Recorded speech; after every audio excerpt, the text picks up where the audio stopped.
Welcome back. In a fresh move, the union government has reimposed the protected area regime in 3 states, Manipur, Mizoram and Nagaland. It was earlier scrapped in January 2011 to boost tourism in northeastern states. However, Manipur has been on the boil for over 20 months now. The centre has thus taken this decision in light of increasing security concerns related to the influx of migrants from neighbouring countries, particularly Myanmar.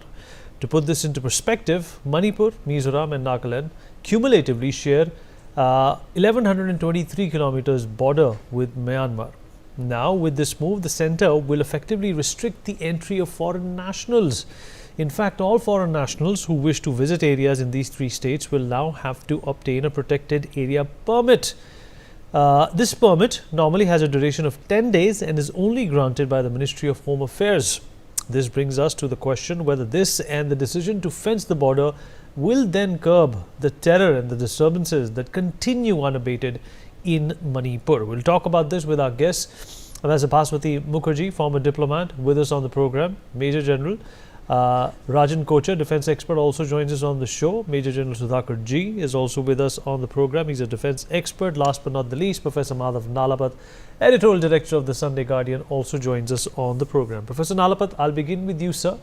Do you think this is the right move, considering that, if I can use this expression, that nobody was able to get a handle on what was going on in Manipur, and that is why we are getting to see the reimposition of this rule, which was scrapped in 2011, but perhaps the volatility and the vulnerability that Manipur is enduring at this point in time, specifically because of a porous border, is the government's concern. Well, I'd like to say, Vineet, that way back when Aung San Suu Kyi was toppled by the military, my comments on this channel were basically that we should be very careful about the border now, for a simple reason that 1/3 of the India-Myanmar border is in de facto the India-China border, and also warning that the Chinese Communist Party would try to send across individuals who are up to mischief. And frankly, they have done that, and fortunately the border is now being fenced. I think that is good, and those who have come across the border from Myanmar need to be identified. There's no question about it, because some of them may actually be working on behalf of hostile powers. Now, at the same time, not from the Myanmar border, but from airport, like say Delhi airport or some major airport in India, you have people coming to Manipur and these other northeastern states, and basically they are religious fanatics. Whichever country they belong to a completely fanatic fringe groups who believe that theirs is the only true faith, every other faith is invalid, etc., etc. And some of them, if media reports are correct, are even urging violence against those belonging to other faiths. Now, this has become a cauldron of problems, and this is a very essential step because let's be honest, India does have enemies. These are not imaginary enemies. And secondly, there's a big difference between somebody who's born and raised in India and somebody who's born and raised in an environment where the CCP is active, or where, frankly, religious fanaticism is active. One is in the east, the other is in the west. So I think it's a very welcome move, Vineet, and I'm very glad it has been done. And quite frankly, I think it'll benefit the people of these northeastern states not to have this kind of fanatics among them practicing hate, because the people of the northeast are among the most talented in the country, very talented, and they are now across the country and across the world and doing extremely well. So I would say thank God for the stability of the northeast. This is a welcome move, as is the walling of the border, which some of us have been pointing to right from the beginning of the time Aung San Suu Kyi was toppled by the Myanmar military. Thank you, Vinny. Ambassador Mukherjee, how do you rate this move? And of course, we also need to consider that this is perhaps not going to be the panacea to all the problems of Manipur. I think, Vineet, as Professor Nalapat explained, it goes far beyond Manipur. You have to look at it from the perspective of where we are on our east and on our northeast. in our northeast, the actual military regime in Myanmar has effectively lost control of sections of the India-Myanmar border, thereby disturbing a kind of arrangement by which those who are related to each other from both sides of the border used to come in 15 kilometers, go back 15 kilometers. Those kind of, I would say, informal arrangements permitted by the border security forces and the Indian Army operated because the border was under the control of the central regime, democratic or otherwise, of the Myanmar government. That is no longer the case now. It is also curious that the Chinese have not taken any steps to help the Myanmar military regime to regain control of this part of the border. In other words, the Chinese have a different agenda. On top of that, we have a very volatile situation in Bangladesh and on the India-Bangladesh border, and we have a situation where Rohingyas have infiltrated into India, and actually right now they are spread across the length and breadth of India. They are There are so many of them in Delhi. There are so many of them in Gurugram. They have gone all the way down south.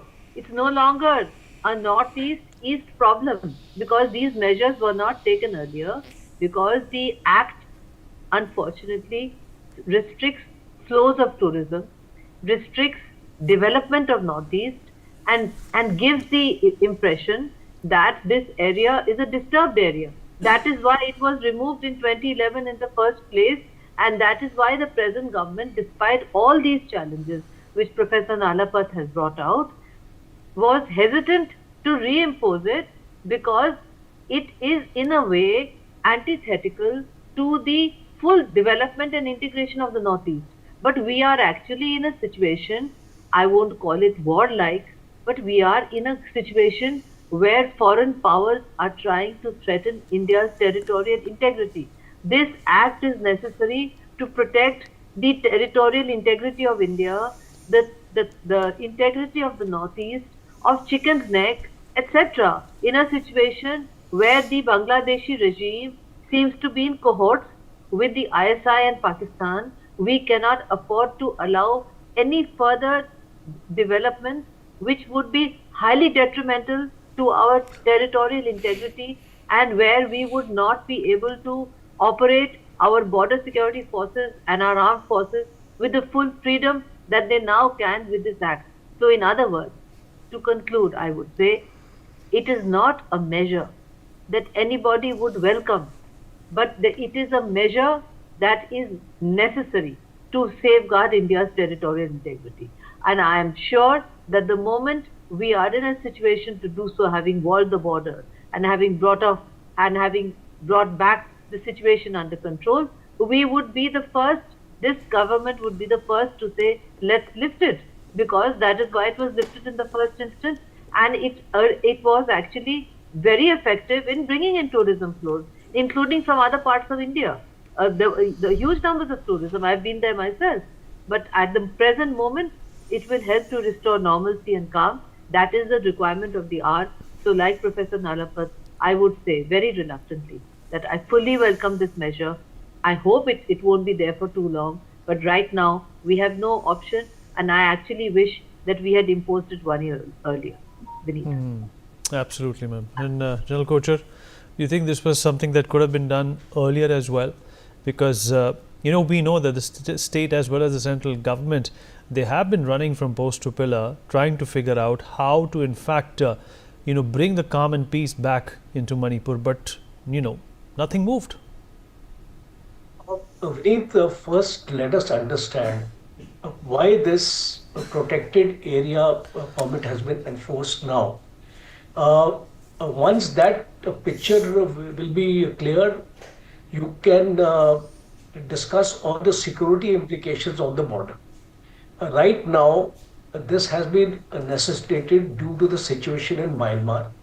The entire western border, Rakhine state, Chin state on the west side, and Shan state on the east side, where China is there, all the three borders are now controlled by the three uh, uh, Brotherhood Alliance. Uh, you have this Arakan army, and I want to bring in this situation on the Bangladesh border, because it's going to move into these three border areas of Mizoram, Manipur, and Nagaland, where the Chin National Army and the Chinland Defense Force has total control over the area. And for the information of your viewers, that they have captured the areas up to 15 kilometers of the border. There is a likelihood of a vast influx of refugees into India. We need to control that, and that is why these kind of proactive measures have been initiated by the government.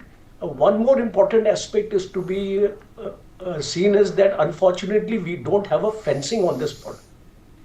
This entire 1123 kilometers of that area, and especially in Mizoram, where the Mizoram government is not cooperating with the central government to actually have the fencing installed in that area.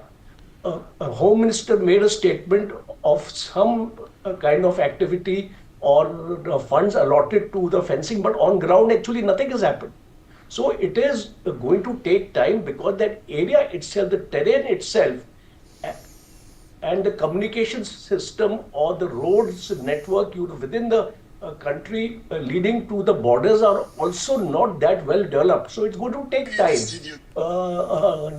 Almost a decade plus it will take to have a sizable amount of fencing in that area. And second more important aspect I would like to raise here is we don't have a border security force in this area. It is the responsibility of the Assam Rifles to guard this area, and Assam Rifles does not operate the way the border security forces, because border security forces have BOPs on the border, and they can control effectively the influx of these people from Myanmar into India. So that is our biggest concern, that we don't want the influx like the way it is happening with Rohingyas in Bangladesh right now. In the Rakhine state, there is a large influx of refugees into Bangladesh. Now Bangladesh is not able to control that situation. So I think we have to learn that sort of a lesson, because we can't afford to have this infiltration of these migrants and these refugees, especially Manipur, because right now Manipur is going through an issue which is related to these immigration and these migrants who are actually coming and infiltrating into our country. So I think this is a very, very good measure of the government. Yes, I agree. It may have been sort of enforced around 6 months earlier, because the situation in Myanmar had deteriorated from the month of June onwards. We saw that the entire border areas were totally occupied by the rebels. And my last point is about China.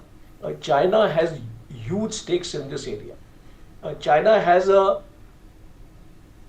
Khao Special Economic Zone and a gas pipeline connecting Rakhine state with Yunnan in China. So especially I see all these rebels are controlled by the Chinese. They have the Chinese weapons, they have the Chinese drones, and that is an area of concern for India. We will really have to be on the vigil on our borders and not allowing any of the influx of the refugees to take place in India. Very.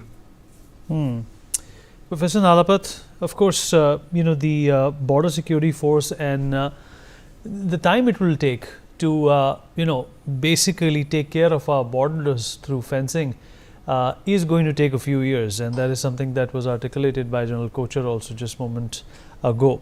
In the meantime, do you think that this measure alone would suffice in ensuring the stability in Manipur and surrounding areas? Vineet, you asked a very important question. I want to say that the timeline is flexible depending on the approach of the local people. And here I'd like to flag a point, as I flagged a point long back when Aung San Suu Kyi was toppled and a new regime came, that we should be very cautious about any kind of infiltration and not allow, any concerns to stop so that we could stop this kind of infiltration. I want to say that it's very important that we control the behavior of all the personnel who are serving there from other parts of India.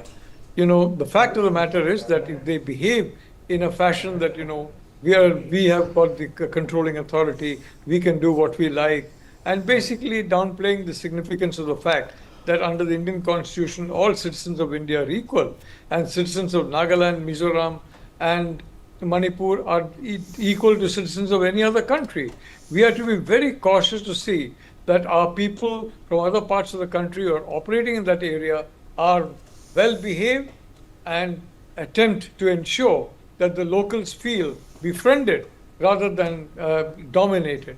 I know I have heard too many reports about high-handedness on the part of some officials, too many reports about officials believing that almost that, that they are basically, serving there in a superior capacity. That's not the case.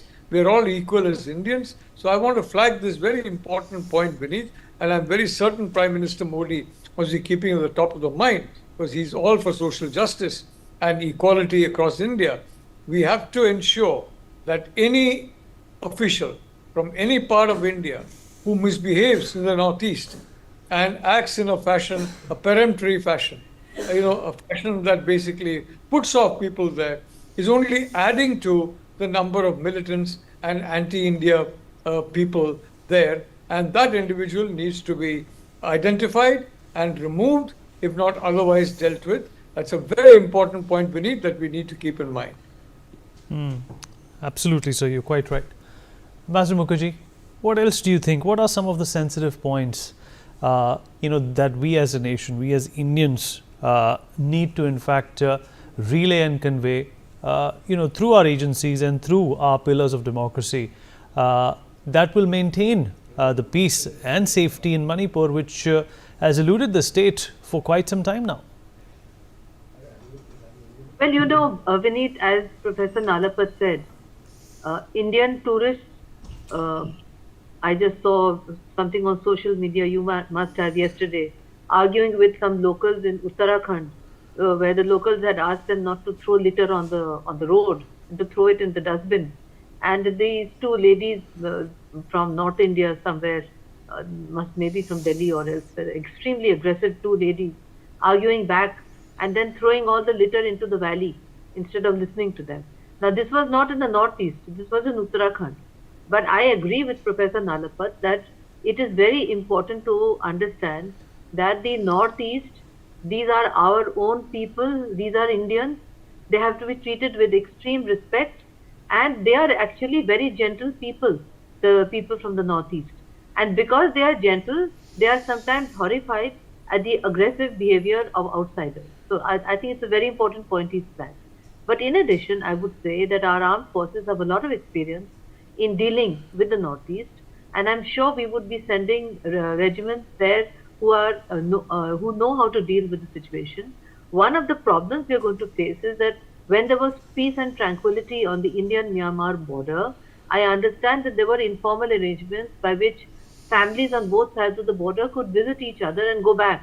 I don't know how we would be able to carry on with such a situation now, because that border is now controlled by hostile forces and we don't yet have fencing.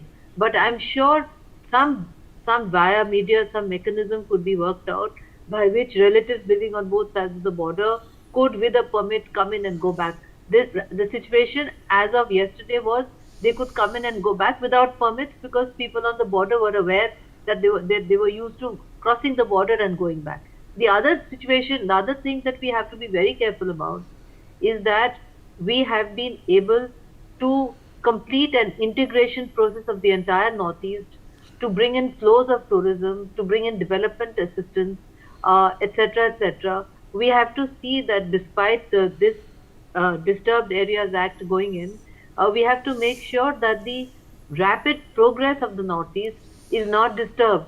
Because if that is disturbed again, that disturbs the harmony, reconciliation process, peace process, internal peace process of the Northeast.